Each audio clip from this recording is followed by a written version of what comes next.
গ্রাম অঞ্চলে যে স্কুলে বাচ্চারা, ছোট ছোট বাচ্চারা আছে, প্রাইমারি স্কুলে বাচ্চা আছে, এই বাচ্চাদেরকে আমরা নতুন স্কুলের পোশাক দিব। এই বাচ্চাদেরকে আমরা বই খাতা নেওয়ার জন্য নতুন ব্যাগ দিব, স্কুল ব্যাগ দিব। সেটির কাজও চলছে। ইনশাআল্লাহ জুলাই মাস থেকে সমগ্র বাংলাদেশে পর্যায়ক্রমিকভাবে সকল প্রাইমারি স্কুলের বাচ্চাদের কাছে আমরা নতুন কাপড় পৌঁছে দিব, তাদেরকে নতুন স্কুল ব্যাগ পৌঁছে দিব।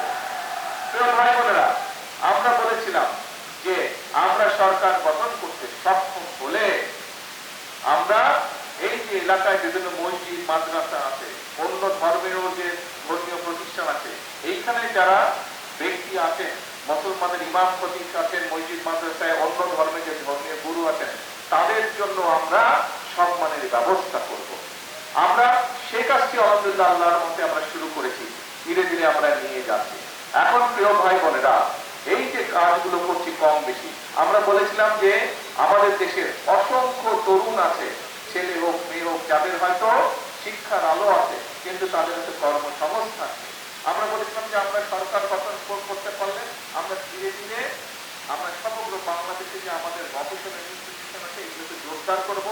প্রয়োজন হলে আমরা নতুন ব্যবস্থা নিব, যাতে করে আমাদের ছেলেরা, আমাদের মেয়েরা